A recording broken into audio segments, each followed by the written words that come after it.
সুপ্রভাত শিক্ষার্থীরা, তোমরা সবাই কেমন আছো? সবাই ভালো আছো তো? হ্যাঁ, আমিও ভালো আছি। আচ্ছা বলো তো, আমরা এটা কোন পদ? হ্যাঁ, আমরা হচ্ছে সর্বনাম পদ। আমাদের পাঠ্য বইয়ে আমরা বলে একটি কবিতা রয়েছে, সেই কবিতাটা আজ আমরা পড়ব। তো বলো তো, আমরা কবিতার কবি কে? হ্যাঁ, আমরা কবিতার কবি সত্যেন্দ্রনাথ দত্ত। সত্যেন্দ্রনাথ দত্তের জন্ম 1882 খ্রিস্টাব্দ আর মৃত্যু 1922 খ্রিস্টাব্দ। তার দুটি বিখ্যাত কাব্যগ্রন্থ হচ্ছে বেনু ও বীণা, কুহু ও কেকা। তো আমাদের এই কবিতাটা হচ্ছে কুহু ও কেকা কাব্যগ্রন্থের অন্তর্গত। প্রকাশ সাল 1912। আচ্ছা বলো তো, সত্যেন্দ্রনাথ দত্তকে কি বলা হয়? হ্যাঁ, ঠিক বলেছে, সত্যেন্দ্রনাথ দত্তকে বলা হয় ছন্দের জাদুকর। তো আজকে আমাদের পাঠ্য বিষয় হচ্ছে আমরা কবিতা। এই আমরা হচ্ছে কারা? কাদেরকে কবি আমরা বলেছি? হ্যাঁ, কাদেরকে? বাঙালিদেরকে কবি আমরা বলেছি। এই কবিতায় কবি বাংলার প্রাকৃতিক সৌন্দর্য, সমৃদ্ধ এবং বাঙালির গৌরব এবং বীরত্বের ইতিহাস বর্ণনা করেছেন। তো এই কবিতার 8টি স্তবক রয়েছে।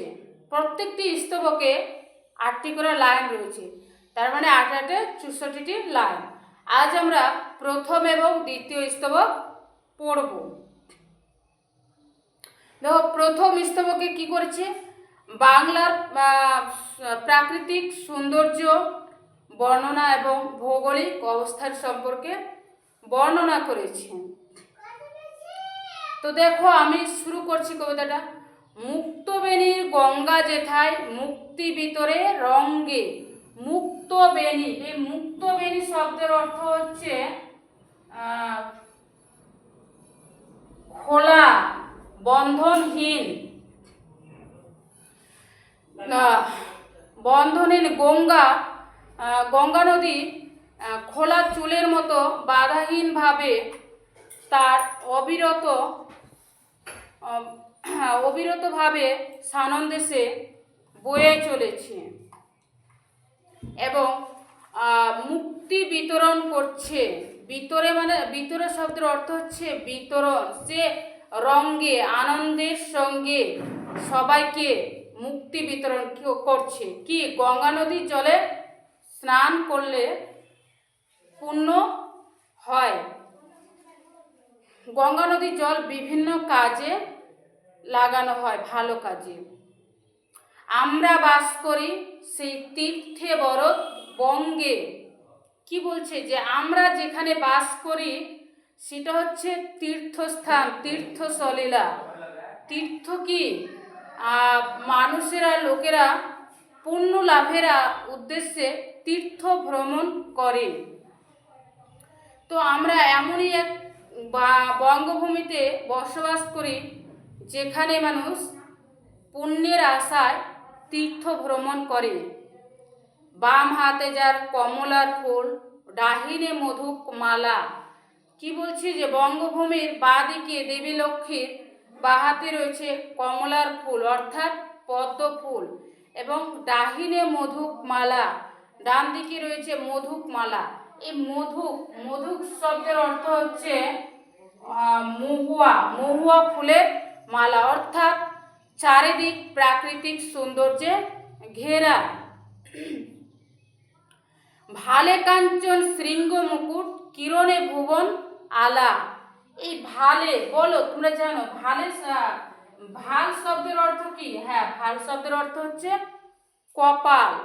বলছে যে বঙ্গভূমির কপালে যেন হিমালয়ের কাঞ্চনজঙ্ঘা পর্বত মুকুটের মতো হয়ে দাঁড়িয়ে আছে, আর তাতে যখন সূর্যের আলো পড়ে সেই আলোয় সারা পৃথিবী আলোকিত হয়ে যায়। কোল ভরা যার কনক ধান্য, বুক ভরা যার স্নেহ। বঙ্গভূমির কোল জুড়ে রয়েছে সোনার ধান, সোনালি রঙের পাকা ধান, যা আমাদের খাদ্যের অভাব মেটায়। এই কনক, কনক শব্দের অর্থ হচ্ছে সোনা। বলছি যে সোনালি রঙের ধান বঙ্গভূমির কোল জুড়ে রয়েছে, এবং বুক ভরা যার স্নেহ, যার বুকে রয়েছে মাটির অকৃত্রিম স্নেহ, ভালোবাসা। চরণে পদ্ম, চরণে পদ্ম অতুশ্রী অপরাজিতায় ভূষিত দেহ। বলছে তার চরণে, তার পায়ে রয়েছে পদ্ম ফুল, এবং অতসী এবং অপরাজিতা মতো সুন্দর সুন্দর ফুল দিয়ে তার পুরো দেহ ঢাকা রয়েছে, সজ্জিত। ভূষিত শব্দের অর্থ হচ্ছে সজ্জিত। তো কি বলছে যে তার পায়ের দিকে এবং তার সমস্ত শরীর যেন পদ্ম ফুল এবং অতসী অপরাজিতা ফুল দিয়ে শোভিত। সাগর যাহার বন্দনা রচে শত তরঙ্গ ভঙ্গে।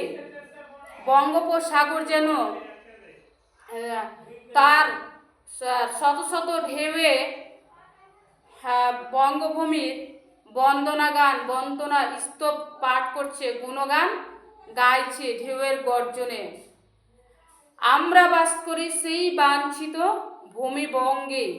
আমরা এমনই এক জন্মভূমি, এমনই এক বঙ্গভূমিতে বাস করি যা আমাদের কাঙ্ক্ষিত, প্রার্থিত, যা আমাদের অত্যন্ত পছন্দের এবং আনন্দের, গৌরবের।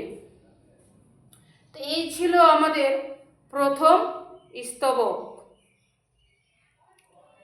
এরপর আমি দ্বিতীয় স্তবক